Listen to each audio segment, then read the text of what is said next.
Cada vez más mujeres uruguayas se destacan en la ciencia y la tecnología. La mayoría de las veces hacen su trabajo sin tener la visibilidad o el reconocimiento que se merecen. Hoy en día navegamos por internet o mandamos un mail sin cuestionarnos demasiado cómo llegamos hasta ahí. Cómo y quiénes lograron estos desarrollos tecnológicos que nos han abierto un mundo de oportunidades y conocimiento. Nuestra poderosa de hoy es una pionera que ha jugado un rol destacado en el desarrollo y evolución de las llamadas TICs en Uruguay. Fue la primera latinoamericana en llegar al Salón de la Fama de Internet y ser considerada su madre.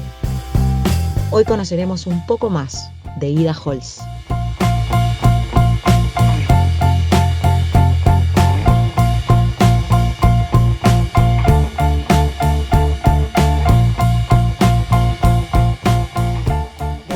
¿O de tú? La web de la tú. pot, sí, de tú. Muy activa, muy activa. No, ahora ya no. ¿En qué estás hoy? Pero siempre estás. Lo que pasa, primero, yo estuve en las comisiones directivas, en la creación del Plan Ceibal, en la creación de AGESIC, comisiones directivas honorarias, en la creación del Ibirapitá. AGESIC se armó acá, en esta casa, con la gente que nombró Tabaré en el año 2006. Y seguimos estando en la comisión directiva hasta el cambio de gobierno. Yo estoy jubilada. Jubilada pero atenta. No, estoy atenta a muchas cosas, pero jubilada.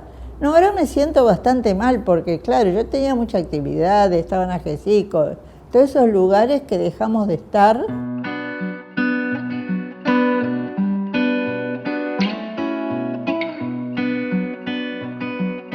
¿Con qué soñaba la niña Ida?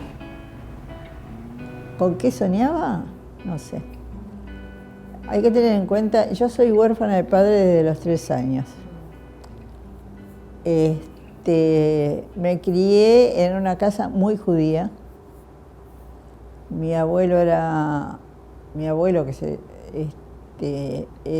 rabino, mi tío mayor también. Al único que conocí de toda esa familia eran 11 hermanos. Mi mamá era la menor. La mamá de mi mamá se murió cuando ella nació. Y bueno, mi infancia fue una infancia muy particular. Fue una infancia de una huérfana de padre, de una familia, quedamos muy pobres porque mi mamá no sabía casi español, salía a trabajar y no llegaba, tuvo un bebé, cuando murió mi papá, mi mamá estaba embarazada 8 meses, es decir, mi mamá yo realmente la admiro cada día más, a pesar de que tuve una guerra cuando empecé a salir con Anhelo. Ya vamos a hablar de Anhelo. Pero de todas maneras me parece que fue una mujer admirable. ¿Y en tu infancia las matemáticas dónde estaban? Y yo era muy buena en matemática. ¿Siempre fuiste muy buena en matemática? Muy buena en matemática, en la escuela, en el liceo. Sí, me gustaba. Me gustaba y era buena. Y luego de un tiempo, cuando saliste de la universidad, decidiste en realidad tu vocación era hacer arquitectura. Vos querías hacer arquitectura. Sí, yo quería Previo hacer a eso, por casualidad ahora vivo enfrente a la facultad. Por casualidad ahora enfrente a la facultad. Acá hay una materia pendiente. Pero con 18 años te fuiste a Israel. Fuiste a Israel a hacer el servicio militar, que es el servicio militar obligatorio, a vivir a un kibutz hasta los 22 años. ¿Eso fue una opción o no había opción? No, sí, fue una opción. Fue una opción. Porque esa fue mi educación, así viví de chica, es decir, yo de chica viví siendo una judía, militante judía. Si hay algo en mi personalidad que siempre que hice algo me entregué a eso. Con todo. Con todo. Entonces, claro, estaba en un club judío y decidí irme a Israel.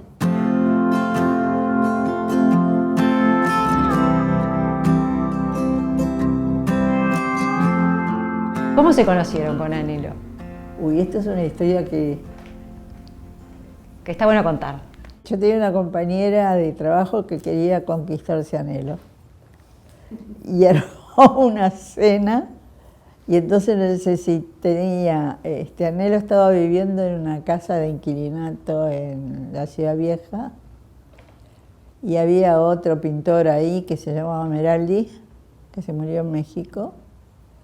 Entonces ella necesitaba un acompañante para Meraldi.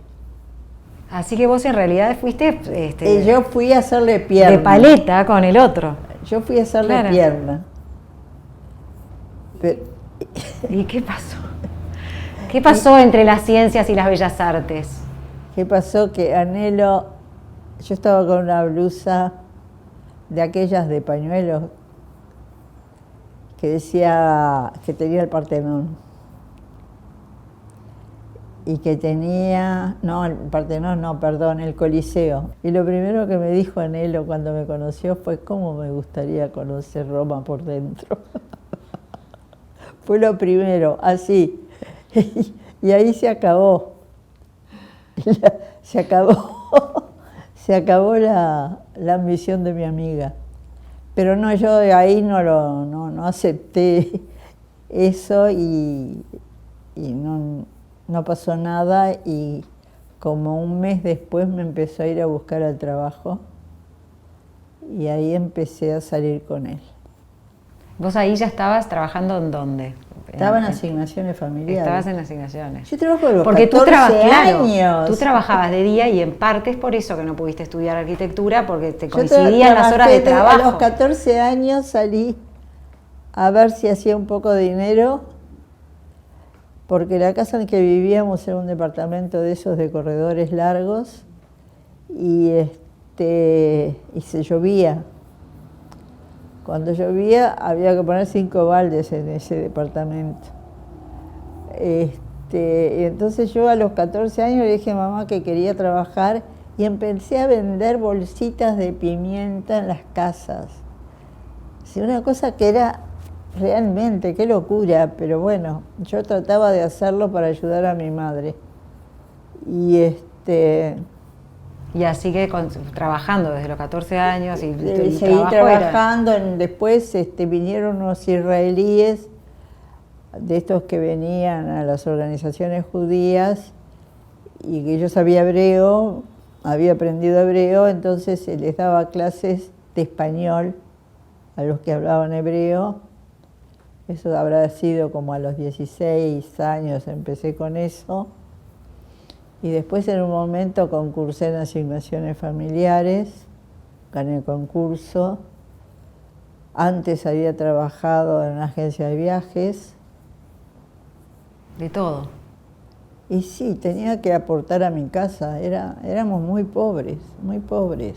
¿Y estudiabas de noche en el IPA? ¿Te pusiste a estudiar para ser profesora de matemáticas? Bueno, sí, terminé preparatoria, estudiaba en el IPA, hasta que un profesor de lógica matemática me dijo: mira, hay un concurso en la universidad para entrar a hacer unos cursos de computación y vos tenés cabeza para eso, andá. Y yo no me pareció nada, bueno, yo seguí y un día me llamó y me dijo: fuiste a anotarte porque hoy es el último día. Anda corriendo. Y bueno, ahí fui.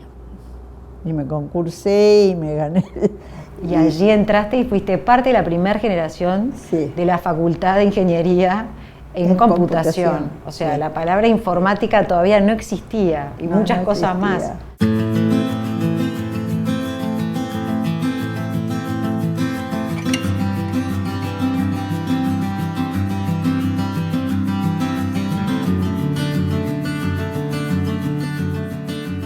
¿Cómo era la facultad en ese momento? ¿Cuántas mujeres eran las que se habían anotado?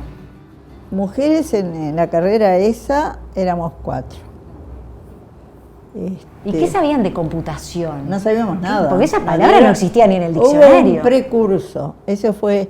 Yo me anoté para hacer ese curso que lo daba IBM, que era un curso eran unos cursos que eran 10 días, un examen, 10 días, un examen, 5 cursos.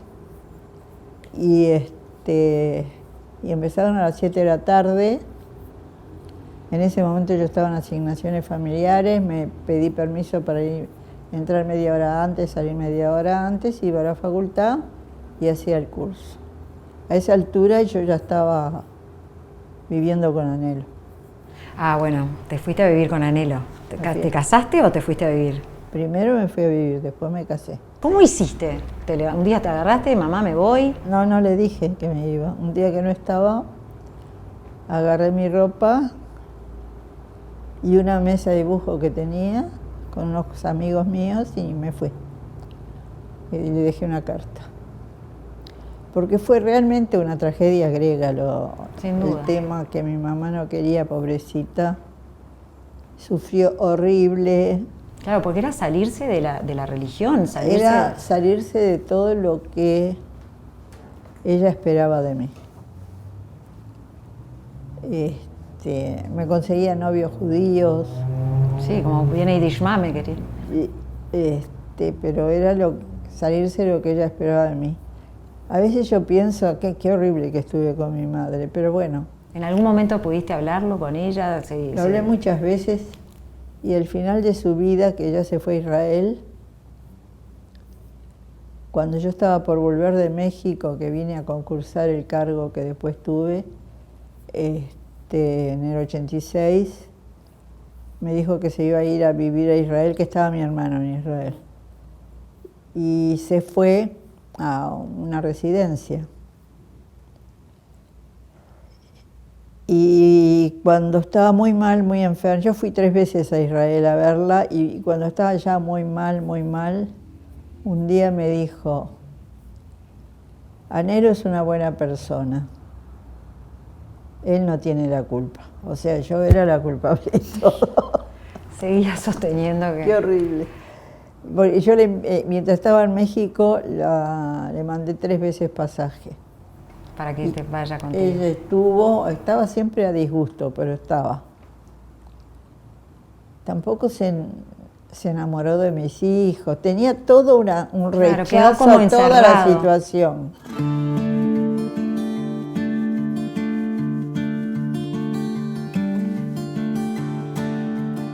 Cuando se van a México, bueno, vivieron con él, te casaste, trabajaste en la facultad, estudiaste tu carrera, trabajaste en la facultad, pero en un momento tuvieron que irse con Anhelo. ¿Qué pasó? En un momento ¿Por qué la universidad me echó. Un día fui a cobrar mi sueldo y me dijeron, usted no tiene nada para cobrar porque está destituida. Así tranquilamente. Y al día siguiente nació Arauco. Así que ese no nació con un pan bajo el brazo. ¿Qué año fue? 74. 74, ya estábamos en plena dictadura. Trabajé un tiempo en la dictadura sin que me dijeran nada. Bueno, pero en un momento ¿Pero me por qué te echaron. tuviste que ir? ¿Por qué te fuiste con la dictadura? Bueno, porque nos perseguían a Anhelo, teníamos constancia de que había problemas, teníamos constancia, sabíamos, nos habían avisado que estaban preguntando por Anhelo, etcétera, y me fui. Te fuiste con un bebé. Estuvimos en la clandestinidad, Anhelo por su lado y yo con Arauco por mi lado, por un tiempo. Con Arauco chiquitito. Y en un momento... ¿Dónde estabas tú? ¿Dónde te quedaste? ¿Quién te dio asilo? No, por todos lados. Fue una tragedia. Eso fue horrible, porque Arauco era chiquitito, había que lavar pañales en esa época, no teníamos plata. Estuvimos en casa de amigos, pero alternadamente. Hasta que una vez un amigo entrañable nos ofreció que fuéramos a su casa en el Pinar. Nunca me voy a olvidar de él. Era el esposo de Eva Olivetti, la pintora. Mario Olivetti. Y ingeniero.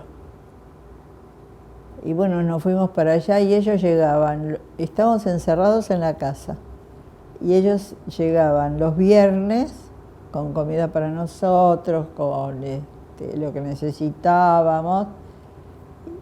Y en ese momento abríamos la casa porque estaban ellos. Y después ellos se iban los lunes de mañana y cerrábamos la casa. Y así estuvimos 3 meses. ¿Y cómo pudieron salir del país? Fue por el famoso embajador mexicano. Sí, lo que pasa es que Anhelo había hecho una exposición que se llamaba Endriagos y Estantiguas sobre el cerco que había hecho Moctezuma en México, como simbólico de lo que pasaba en la dictadura. Entonces, en un momento determinado, la hija de Anhelo, de su primer matrimonio, Moriana,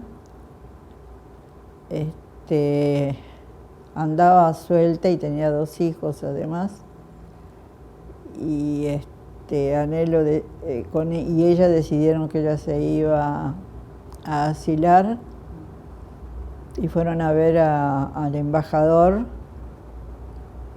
y la exposición esa que había hecho Anhelo se la pidieron antes, se la habían pedido para llevarla a México. Entonces, cuando Anhelo fue con Moriana, el embajador le dijo, ¿y usted? ¿Por qué no se asila de una vez y ya está?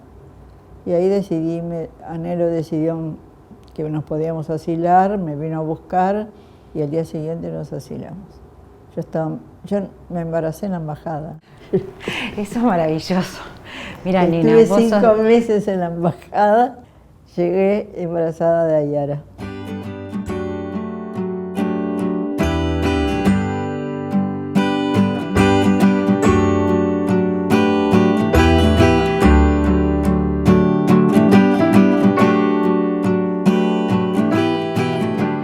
Con una carrera muy linda, porque aparte pudo ejercer, ser docente, y tú también. Y allí yo tuve una flor de carrera. Flor de carrera. ¿Cómo llegaste a México y pudiste entrarle a todo? De hecho, no querían que te vayas. Yo llegué, no querían que me vaya.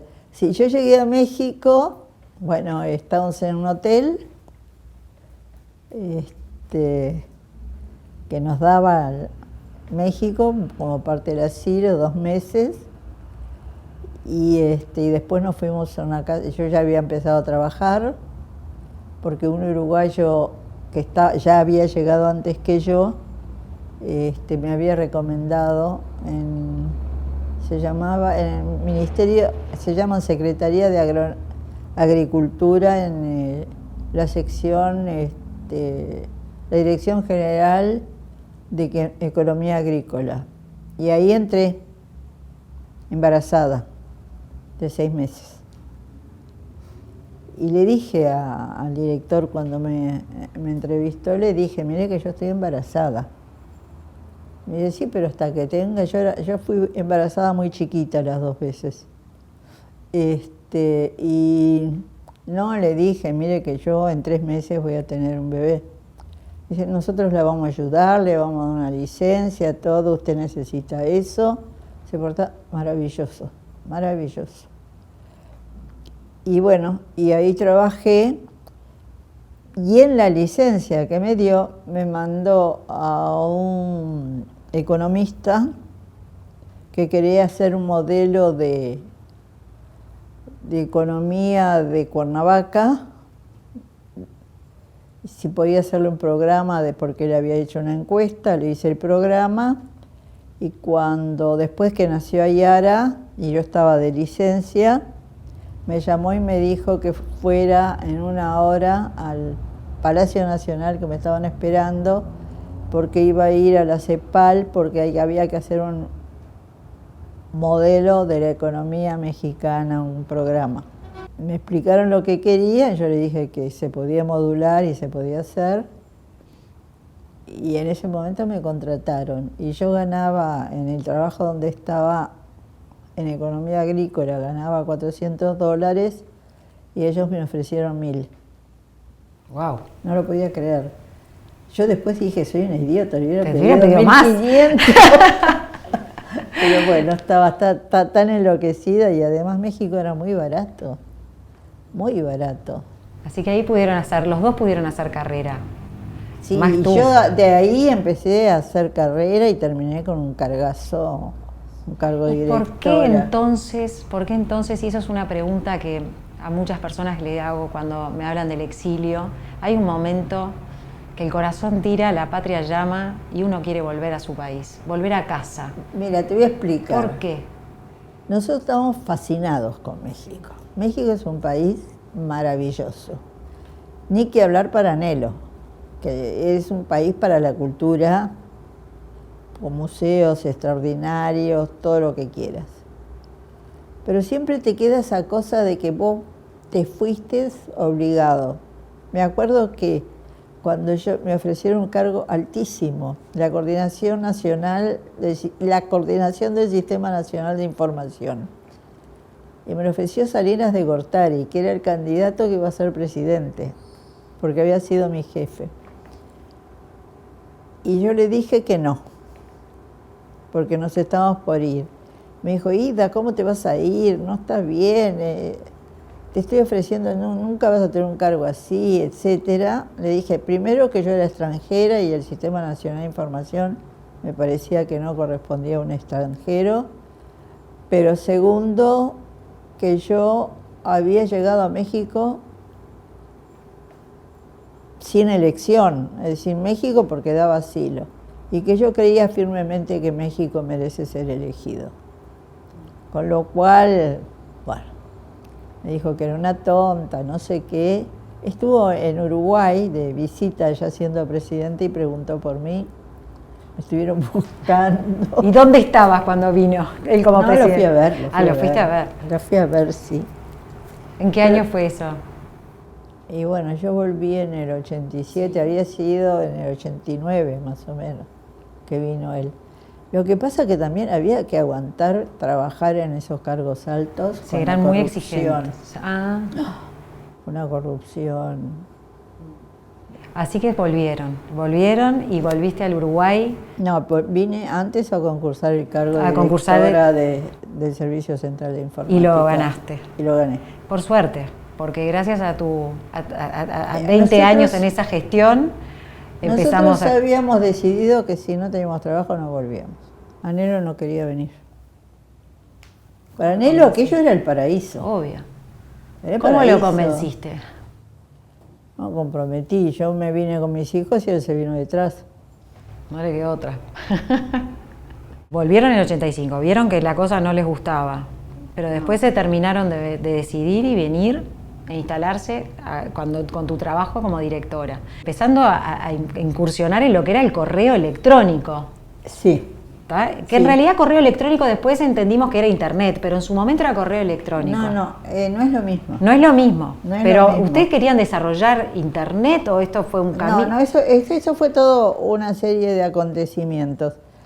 Cuando yo llegué, yo estaba fascinada con el fax, porque como habíamos hecho el censo de población en México y teníamos en los estados había centros donde se capturaba la información y entonces te la mandaban por fax y llegaba enseguida, era maravilloso aquello. Eso fue después porque también vivimos en el terremoto del 85, eso fue después del terremoto. Y cuando llegamos acá, en la Facultad de Ingeniería había correo electrónico. Había un correo electrónico un poco clandestino, porque pasaba el correo electrónico, se lo mandaban a la Universidad de Buenos Aires, y de ahí salía junto con lo de ellos. Es decir, y porque todo el nodo de salida estaba en el Ministerio de Relaciones Exteriores. Hasta que un día se dieron cuenta el Ministerio de Relaciones Exteriores lo que estaba pasando. Eso empezó en la Facultad de Ingeniería, pero después la gente empezó a pedir correo. Los docentes más que nada. Los que venían del exterior, los que regresaban, y entonces en la Facultad de Ingeniería, el que era director del Instituto de Computación, Juan José Cabezas, una persona a la que yo admiro profundamente, me preguntó si me animaba a que el Servicio Central de Informática tomara la responsabilidad de administrar el correo electrónico para toda la universidad. Y yo dije que sí,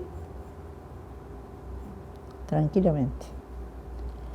Y además no solo empecé a hacerlo con la universidad, sino que le ofrecí a la Horta, a la Ocudal, al Clemente Estable. O sea, vos siempre buscaste la inclusión de lo público y lo privado. Yo siempre busqué que la academia y los investigadores trabajaran juntos. Trabajaran y tuvieran las oportunidades de trabajar en lo que pudieran. Lo de la Horta y la Ocudal en aquel momento lo hice clandestino porque había todo un prejuicio contra las universidades privadas. Pero bueno, yo había vivido en México y ahí se convivía. ¿Sigue existiendo ese prejuicio? ¿Lo seguís? No, ya no. Eso ya desapareció. Bueno, hay gente que es muy conservadora, pero en general eso como hecho desapareció. Bueno, ¿y cuál es la anécdota? Es cierto que con Brovetto, que en su momento era el director, ¿cómo fue esa anécdota? Que hicieron una trampa para yo poder... hice una trampa. Siempre la que hace la culpable fuiste vos. Siempre fuiste vos. Quedó clarísimo. Entonces no metamos más el nombre. Pero ¿cuál fue esa trampa? Porque tuvieron que salir a convencer. Lo que pasa es que nosotros habíamos ido a una reunión en Río. Yo me fui con los que estábamos trabajando en correo electrónico, en la instalación que se había instalado con routers y todo, y vimos internet por primera vez, es decir, internet real, el internet que había, que se comunicaba, que mandaba documentos, que sacaba, no era correo electrónico. ¿Ahí fue la primera vez que viste eso en acción? La primera vez que vimos, había Gopher, en vez de del web había Gopher en ese momento. Después hubo Mosaic, que no había imágenes. Bueno, y entonces yo llegué, averigüé todo y llegué con un embale de la mamá mía. Y pedí en Antel una línea directa a Miami, que era lo que se necesitaba para tener internet. Miami porque había un centro en la Florida, en la Universidad de Florida, donde se conjuntaban los enlaces de América Latina, la Universidad de Florida, con la ayuda de la National Science Foundation. ¿Y Antel qué dijo cuando le pediste el link? Que no. Tus amigos de Antel. Que no iban a permitir que yo compita con esta universidad compita con el ente. Ya había tenido un lío con el correo electrónico. Pero ahí me dijeron que no. Sí, de hecho ustedes, la trampa fue esa, fue salir a convencer a la gente que estaba afuera para que mandaran estudiantes, universitarios, personas. ¿A quiénes recurrieron? ¿Quiénes fueron los que mandaron y dijeron qué importante? Yo con mi gente, claro. Entonces, en un momento teníamos que justificar lo que estábamos haciendo y mandamos cartas a los estudiantes, investigadores, doctorandos, uruguayos que estaban en el exterior, que nos mandaran su opinión sobre la necesidad de tener una conexión a Internet. Y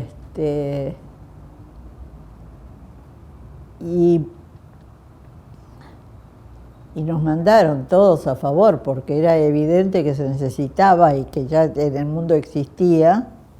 Entonces armamos unas carpetitas con todas esas cartas y las entregamos a todos los miembros del Comité Central de la universidad. Y fuimos a defender nuestra posición. Y recién en el año, porque muchos deben de estar en su casa haciendo las cuentas, cuando sale de la esfera universitaria y se pone al servicio de la sociedad uruguaya. Y fue en el 95 que empezamos entonces nosotros a... Y el enlace me lo dieron en el 94. Pero el enlace salía $70.000 por mes. Esa fue mi trampa. que yo le fui a ver a Brovetto y le dije, Brovetto, necesito que me firmes esto.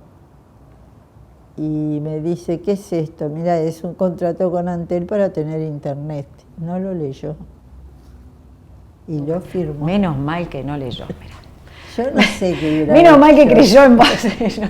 No lo leyó y lo firmó.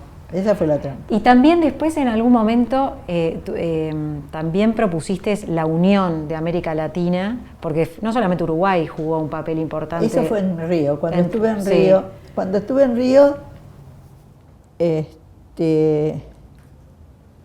yo estuve en Río, fue una conferencia muy grande que se armó en Río, organizada por Tadao Takahashi, que era un obvio japonés que tenía una actividad muy grande en el ámbito académico. Y había el representante de la National Science Foundation y un representante de la red IRIS, la red española, que se habían confabulado con Tadao y con algún otro para armar una organización latinoamericana, dirigida por ellos. Claro, insólito. ¿Eh? Insólito, las autoridades... Entonces ellos estuvieron hablando con varios latinos que había, es decir, los argentinos habían como 6, todos peleados entre ellos. Había gente de Venezuela, de Ecuador, de Centroamérica, de Nicaragua, que yo también estuve en Nicaragua. Y todos le decían que sí. Y cuando llegaron a mí le dije que no estaba de acuerdo, que si iba a haber una organización latinoamericana tenía que estar dirigida por latinoamericanos, que yo no estaba de acuerdo. Entonces cuando presentaron el proyecto dijeron que la única persona que no estaba de acuerdo era fulanita de tal de Uruguay, y yo pedí justificar, y dije que yo creía que una organización latinoamericana que fuera dirigida desde fuera no era una organización latinoamericana y que merecíamos la confianza de ser nosotros autónomos. A lo cual todo el mundo empezó a cambiar. Sí, les abriste los ojos. Y al día siguiente, pedí que al día siguiente nos dieran un espacio para que los latinoamericanos nos reuniéramos solos. Esa noche... Eso fue una rebelión, eso fue identificar también algo propio de los latinoamericanos, que siempre estamos como mirando... Lo que pasa es que los ingenieros no eran políticos, y yo había hecho un exilio, y había hecho un montón de cosas, yo tenía otra visión más política del mundo.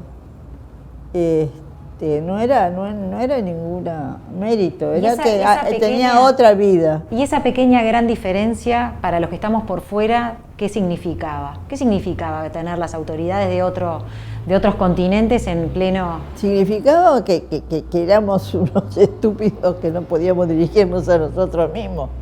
Yo qué sé, esa noche no dormimos. Había unos cubanos. Estábamos en departamentos, nos habían alojado en un edificio con apartamentos. Nos reunimos en el apartamento de los cubanos porque tenían ron. Nos reunimos un chileno, un argentino, yo y los 2 cubanos. Hicimos un documento para el día siguiente, no dormimos en la noche esa. Hicimos un documento, nos reunimos todos los latinoamericanos, se presentó el documento y la propuesta y se formó lo que se llamó el Foro de Redes de América Latina y el Caribe. El Foro de Redes Académicas.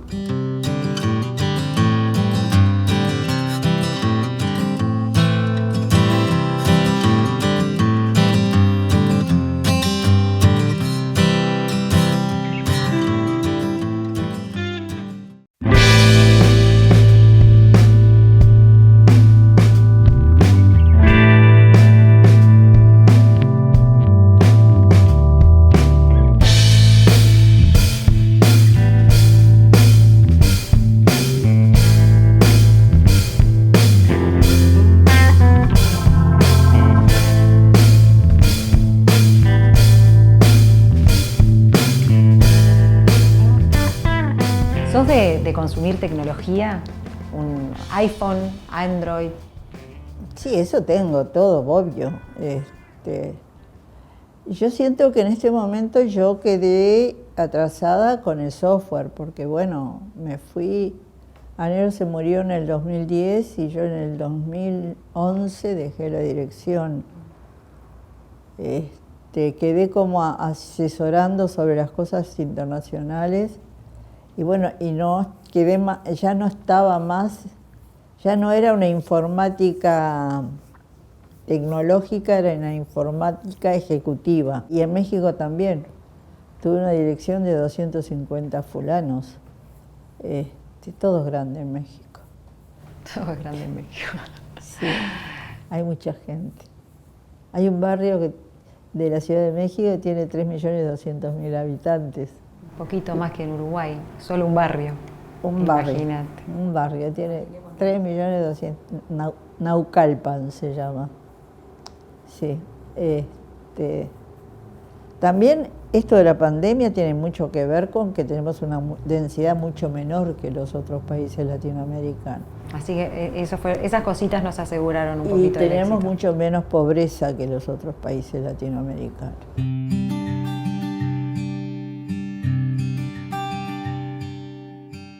Ida, ¿qué te sigue sorprendiendo? No sé. Ya no sé. ¿Y qué te da miedo? ¿Tienes miedo de algo? No. Yo tuve 2 enfermedades muy graves. Tuve un infarto en La Pedrera. ¿En La Pedrera? ¿Pero qué te estresó en La Pedrera? No había internet. Entonces llegué a Montevideo 10 horas después y me quedó una secuela fuerte. Y ahora hace poco, hace 2 años, 2 años y medio, cuando iba al cumpleaños del primer año de mi nieto alemán, cuando iba a cambiar de avión, tenía una tromboembolia pulmonar, estuve 20 días en el CTI en España. Maravilloso sistema médico. Bueno, y Así que miedo nada. ahí, no, porque el miedo es otra cosa, no sé. Puede ser que a veces me dé miedo algo, pero no, es otra cosa. Yo lo que estoy es decir, yo vivo, no tengo compañeros, vivo porque tengo 2 hijos muy buenos. 2 hijos, uno cineasta y la otra bailarina. Danza contemporánea. Ganaron las bellas artes. Ganaron las artes. Bueno, a Arauco ahora le está yendo mejor, pero mi pobre hija, pobrecita, les va horrible porque danza contemporánea, el marido también hace danza y es muy bueno, tiene muy buena prestigio en Alemania, él es alemán. ¿Viven en Alemania o están acá? Están acá. Están aquí. Ayer me dijo un día que se asustó de verme morir, porque me iba a morir en España, no se sabe cómo me salvé, el médico tampoco entendió, y se vino acá, pero yo supongo que se van a ir porque no tienen... Ella está dando clase en la universidad, pero... Es difícil. En la universidad grado 1 vive un día, 2 días, 20.000 pesos, gana 25.000 pesos. ¿Ida y nietos? 3. 3 nietos, ¿edades? Bueno, esta que cumplió 2 de 4. Ánica, que tiene 4 años. Ánica es con A, pero es sueco, porque es hija de sueca. Amaru va a cumplir en septiembre 4 años. Y Astor va a cumplir 2 años el 6 de octubre. ¿Cuál es la tradición de la A? Mi suegro era anarquista y le puso a sus hijos con la A de anarquía. Albor, Anelo, Amado. Hay una cosa que dijiste en una entrevista de Anelo que me encantó, que nada más lindo que vivir con un ser creativo, porque cuando yo llegaba de trabajar me decían, mirá, vení a ver lo que hice. Sí, se enojaba si no iba. No, la verdad que un compañero para mí extraordinario, porque los ingenieros en general viven en un mundo muy acotado de la cultura.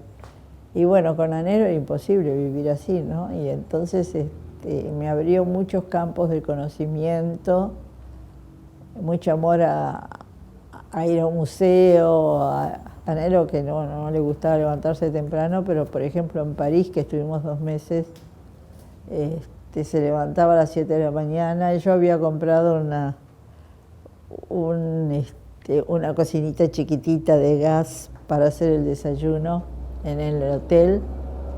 Se levantaba porque a las 9 abrían los museos.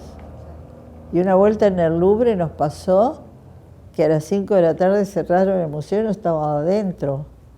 Y además no solo estábamos adentro, estábamos en el subsuelo donde estaban las momias. ¡Ay, qué susto! Y yo le decía, Anhelo, yo no duermo con las momias, yo no duermo con las momias. Y en eso pasó un portero y ahí nos abrió, pero no había manera de salir. Estaba todo oscuro y nosotros ahí adentro. No. Pero sí fue muy rica la convivencia con Anhelo.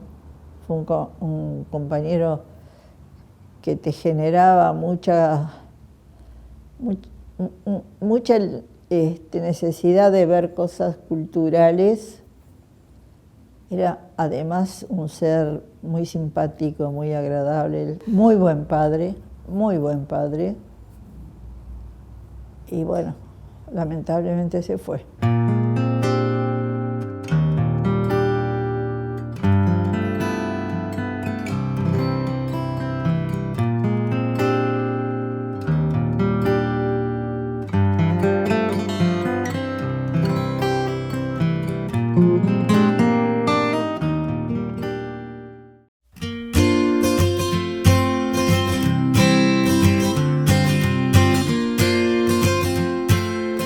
La escuela número 4 en Montevideo abrió sus puertas para homenajear a la exalumna e ingeniera Ida Holz. Con 79 años y mucha emoción, Ida recibió la moña de honor y dijo sentirse nuevamente una escolar. Es muy emocionante que uno vuelva a ser un niño casi en esta escuela donde yo estuve tantos años.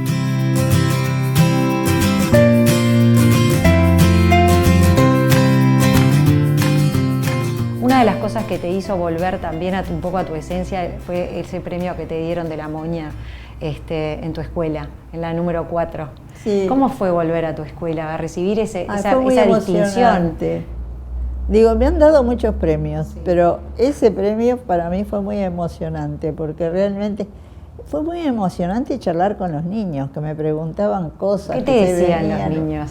Me preguntaban cómo hacía, qué era, para qué servía. Si no había antes, por qué no había antes, el plan Ceibari y todas esas cosas. Me preguntaban muchas cosas, era muy lindo. Es muy lindo eso de que los niños se interesen por saber la razón de lo que tenemos, ¿no? Y cómo se fundó y cómo se creó y todo. Fue muy lindo. ¿Y para ti volver a esa escuela? Para mí volver a esa escuela fue muy emocionante.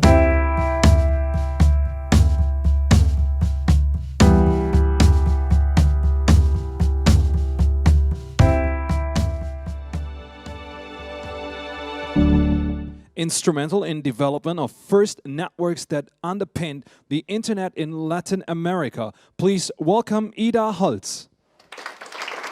Thank you very much. I am very honored to receive this recognition. However, I am not sure if I deserve it.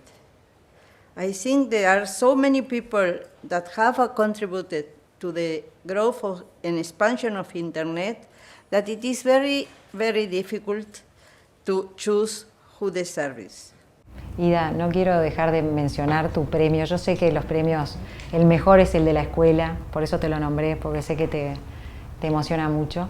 Pero estás en el Hall of Fame de la Internet Society y me dio mucha gracia leer que borraste el mail. Te mandaron un mail. ¿Pensaste que te estaban vendiendo algo o que te habían dicho, te ganaste $1 millón y entrás, ¿no? Los clásicos, y lo mandaste directo al spam, fuera? Y al tiempo te mandan otro cosa y dicen, Que no "Che, leyó Ida". no leyó el correo que le mandamos, sí. Sí, fue así. Yo tengo un amigo que ha estado en la Internet Society y me decía, Ida, vos sos un caso, me decía. Te mandan decir que tenés un premio, porque fui la primera latinoamericana que recibió premio. Pero bueno, a mí no me significan nada esas cosas. Está bien. ¿No se te mueve un pelo cuando te dicen que sos el padre de Internet dice que la madre de Internet sos vos? ¿No se te mueve un pelo? Bueno, es muy encantador, Vincent. No se me mueve un pelo, porque yo, sí, claro, uno se siente halagado, pero en el fondo yo hice lo que creía que había que hacer. Punto y ya está. Y seguiré haciendo mientras pueda, si puedo, si me dan las fuerzas, haciendo cosas. Ahora extraño horrible, porque no hay Plan Ceibal, no hay AGESIC, no hay Pirapitá, es decir, no, ya Están, pero uno no está más. Y a mí me daba mucha satisfacción ir a las reuniones de AGESIC, que teníamos un gerente general maravilloso, José Klastornik, íbamos todos los miércoles, una comisión directiva de 4 personas que va todos los miércoles a las reuniones y que no cobra, no se conoce. Nosotros íbamos con entusiasmo, con ganas, y bueno, se te cortan esas cosas, y AGESIC lo generamos nosotros.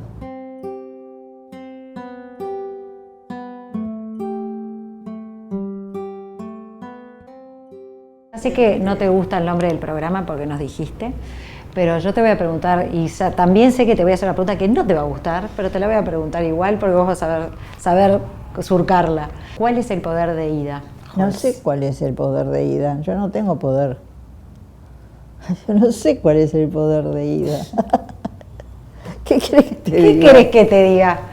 Mirá, el poder de convencer, capaz, el poder de hacer trampa sin que nadie se dé cuenta. No. El poder, tal vez, lo único que yo tengo es que me entusiasmo con la innovación. Tal vez eso sea lo fuerte. Es decir, que no le tengo miedo al cambio, más bien me adhiero al cambio. Puede ser que eso sea. ¿Ves? Perfecto. Salvado. Muchas gracias, Ida. De nada.